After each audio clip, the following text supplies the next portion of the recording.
आदरणीय किसान मजदूर एवं युवा साथियों, आपको याद होगा कि पिछले कई बार मैं अपने वीडियो में ये बता चुका हूँ कि हमारे देश के 80% मुसलमान भाई आतंकवादियों की गतिविधि का विरोध करते हैं। आज हमारे देश के मुसलमान भाइयों ने उस बात को सिद्ध कर दिया। पिछले हफ्ते जैसे ही कश्मीर में जो घटना हुआ, उसके बाद वो भी बौखला गए और अपने मस्जिदों से, घरों से निकल के सड़क पे आ गए और आतंकवादियों के खिलाफ बहुत सी जगह में तो खुलेआम पाकिस्तान के खिलाफ नारेबाजी भी मुसलमान भाइयों ने किया। और मुसलमान भाइयों के दबाव में आकर के कुछ राजनीतिक दल के नेता जो देश और विदेश में जा कर के भारत विरोधी ताकतों से मिलते थे और भारत सरकार की निंदा किए बगैर वो खाना नहीं खाते थे, वो भी आज भारत सरकार के साथ आ गए। खैर, मजबूरी में आए हैं, दिखाने के लिए आए हैं, ये वो समझे।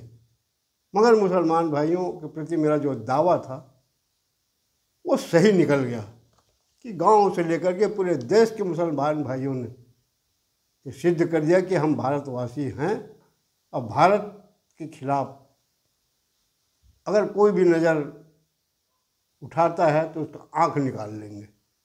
इसके लिए मैं बहुत बहुत उनको धन्यवाद देता हूँ कि उन्होंने देश प्रेम की भावना, जो कुछ लोगों में भ्रम की स्थिति थी कि उनको देश प्रेम नहीं, ऐसा नहीं है।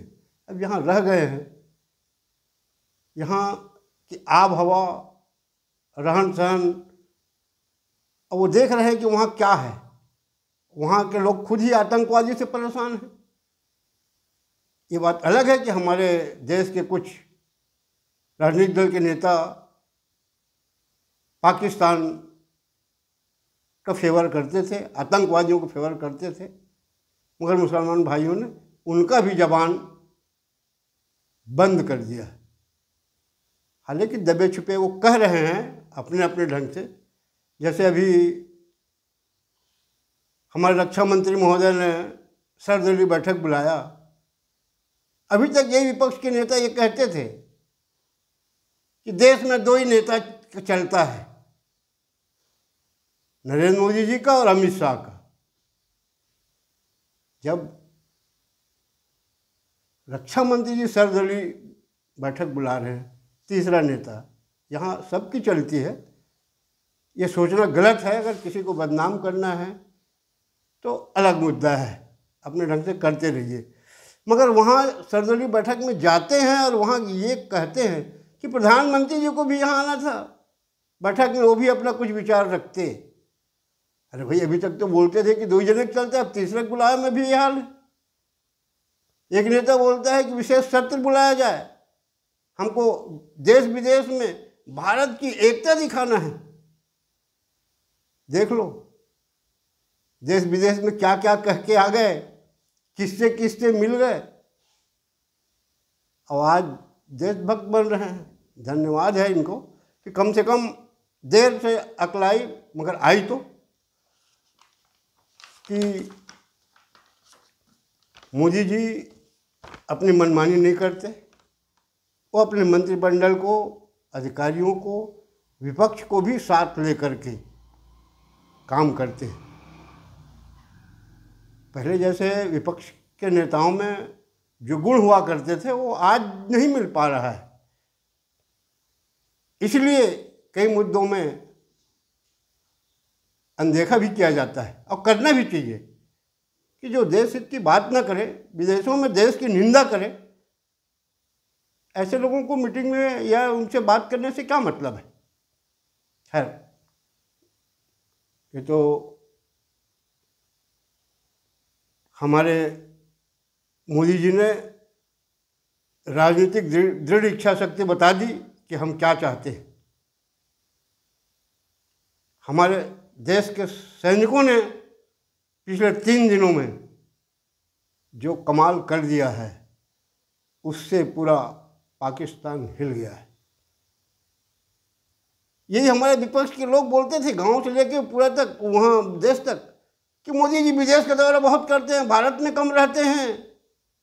आज पता लग गया ना मोदी जी विदेश दौरा क्यों किए।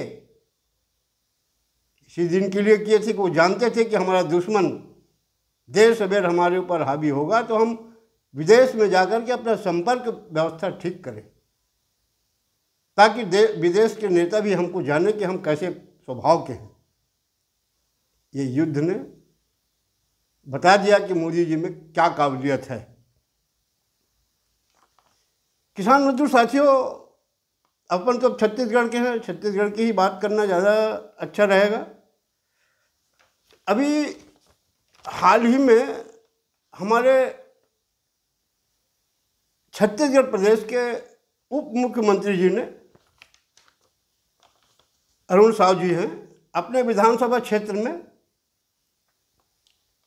ये समाधान शिविर लग रहा है, वहाँ वो भाग लेने गए थे और उन्होंने एक बहुत अच्छी बात कह दी कि छत्तीसगढ़ में विष्णुदेव साय जी के नेतृत्व में राम राज आ गया है। समाचार पत्रों में ये बहुत अच्छे ढंग से छपा। छपने के बाद पूरा प्रदेश में, गांव में चर्चा होने लगा कि क्या रामराज यही था।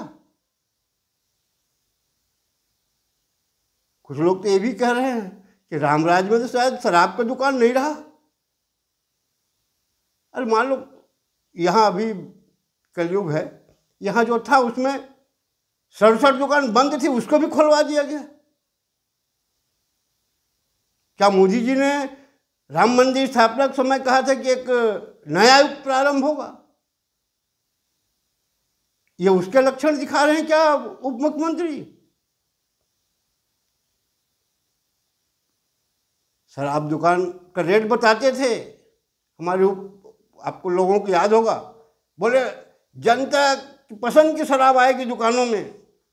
साल भर पहले समाचार पत्रों में भी आया, मैं तो सोशल मीडिया में भी देखा था।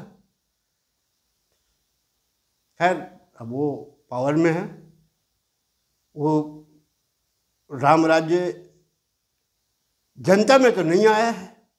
हाँ, इतना जरूर सुनने में आ रहा है कि विधायक, मंत्री, सांसद और उनके अगल बगल घूमने वाले कुछ के लिए तो रामराज जरूर आ गया है। वो जो चाह रहे हैं, जैसा चाह रहे हैं, कर रहे हैं।